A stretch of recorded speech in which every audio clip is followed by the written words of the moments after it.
What really happens in a man's mind when he touches a woman's soul? When a man truly connects with a woman, not just her body, but her soul, something extraordinary begins inside him. His mind trembles. His ego starts to break. He's not falling in love. He's falling into himself. Carl Jung once said, "The meeting of two personalities is like the contact of two chemical substances. If there is any reaction, both are transformed." But most men never realize what that reaction truly means. Today we dive deep into the unseen world of a man's psyche. What really happens when he touches a woman's soul, the awakening of the hidden self. When a man meets a woman who stirs his inner world, something begins that he cannot name. It's not attraction. It's not lust. It's recognition. He feels like he's known her forever, as if she carries a part of him that he lost long ago. Carl Jung described this as the Anima projection, the hidden feminine within every man. In Jung's psychology, every man carries a secret image of woman inside his unconscious mind, not one created by society, but by the deepest layers of his soul. This inner woman, his anima, is emotional, intuitive, mysterious, and alive. She's the gatekeeper between his mind and his soul. So when he meets a real woman who embodies even a fragment of that image, something explodes inside him. She awakens the sleeping part of his own psyche, the part that feels, dreams, and longs for connection. That's why he feels addicted. That's why he can't explain why she matters so much. Because she's not just her, she's him, the reflection of his inner feminine, the emotional mirror. As this connection deepens, his mind begins to split. The rational man, the part that controls, plans, and leads, starts losing ground to something softer, wilder, and more emotional. He may say he's in love, but Jung would say he's in confrontation with himself. When he touches a woman's soul, she mirrors back the parts of him he's buried for years. Every tenderness he forgot how to feel, every pain he never processed, every desire he once called weakness, all come rushing back, reflected through her presence. That's why he often becomes confused, withdrawn, or even afraid. It's not the woman he fears. It's his own depth. He sees his vulnerability through her eyes, and it terrifies him. Jung wrote that the anima is a bridge to the unconscious, which means, through a woman, a man doesn't just meet love. He meets himself, and for many men, that is the scariest meeting of all, the collapse of control. At first, he tries to rationalize it. He tells himself it's just chemistry, attraction, or coincidence. But deep down, his soul knows something profound is unfolding. He feels drawn to her not because she completes him, but because she awakens him. Yet awakening always comes with chaos. His defenses crumble. His plans lose meaning. He feels exposed, raw, alive, and terrified all at once. This is the moment when the ego begins to break down. When a man realizes love isn't something he can control, win, or analyze. It's something that reveals him. Carl Jung believed that the purpose of this experience is individuation, the process of becoming whole.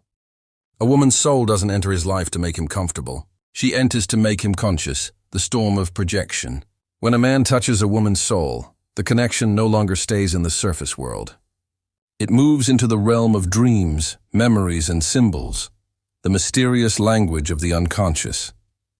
This is where Jung's concept of projection comes alive. He begins to project his anima, his inner feminine, onto her. He doesn't see her as she is. He sees her as his soul wants her to be. Every hope, every longing, every emotional wound from his past becomes painted on her face. He sees her as perfection. He sees her as salvation. He believes she holds the key to his peace, not realizing that the peace he seeks has always been buried within himself. This is why relationships that start with such deep connection often feel divine in the beginning and destructive later. Because the man isn't in love with her. He's in love with the mirror she unknowingly holds. He's falling for his own unconscious reflection. Carl Jung once said, "The meeting of two personalities is like two chemical substances. If there is any reaction, both are transformed. Transformation always comes with fire. So when she reflects back the parts of him that are still unhealed, jealousy, insecurity, control, he feels betrayed, not realizing she's showing him the truth he's been running from, the fear of surrender. Every man who truly meets a woman's soul faces this moment. the choice between control and surrender. If he tries to control her, he returns to sleep. If he chooses to surrender, he awakens. But surrender here doesn't mean weakness. It means allowing his heart to feel without defense, to let the unknown guide him deeper into himself. And that's terrifying, because for the first time, he's not in charge. A man raised to believe that strength means control now feels powerless in the face of connection. Her energy, her silence, her intuition, they disarm him. She reads emotions he can't even name. He begins to feel small, but not in a humiliating way. In a human way. Jung would call this the beginning of psychic integration. The masculine mind, logical, decisive, external, begins to merge with the feminine psyche, intuitive, emotional, inward. It's not about man versus woman. It's about harmony between two energies that have been at war inside him.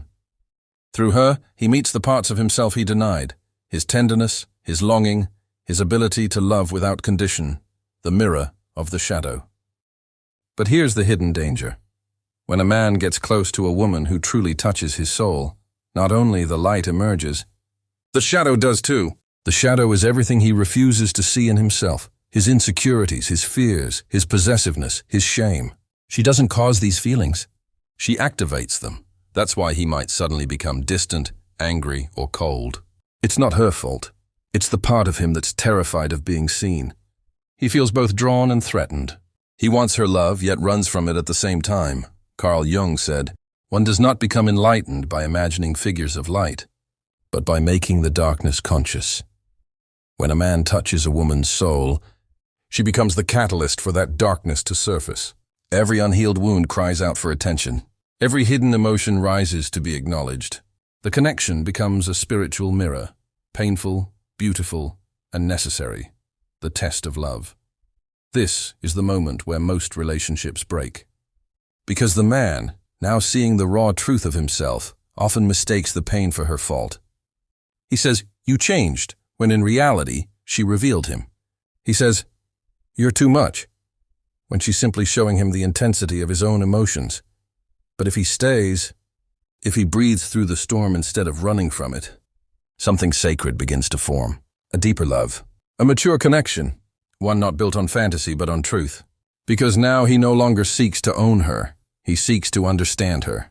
He no longer tries to control what she awakens, he learns to feel it.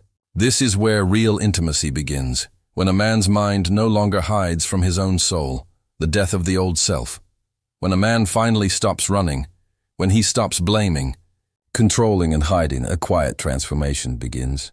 He realizes the storm wasn't sent to destroy him, but to dissolve everything false about him. The connection that once felt overwhelming now feels sacred, because through her he has faced his reflection. He's seen his ego collapse, his shadow rise, his heart break open, and he's still standing. Jung often wrote that love is the greatest teacher of individuation.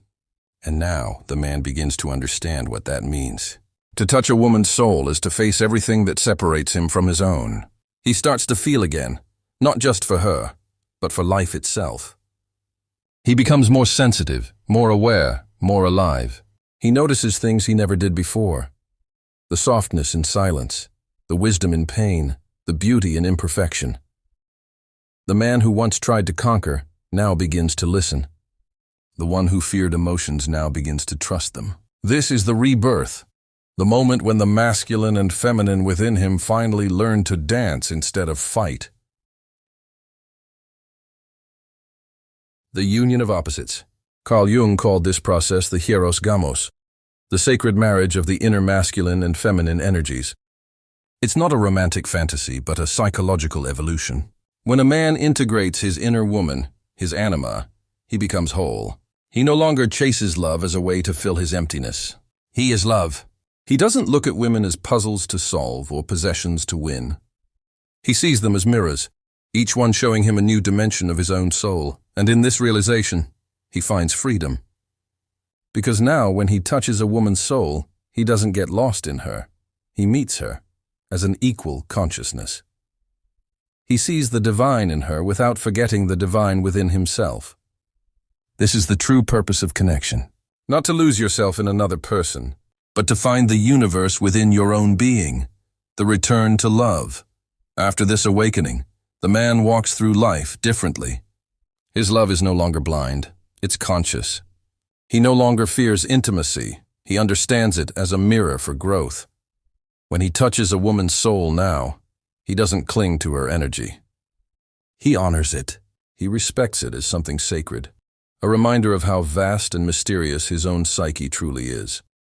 He realizes that women are not here to heal men, they are here to awaken them, to remind them of what they've forgotten, their capacity to feel, to create, to nurture, to love without armor.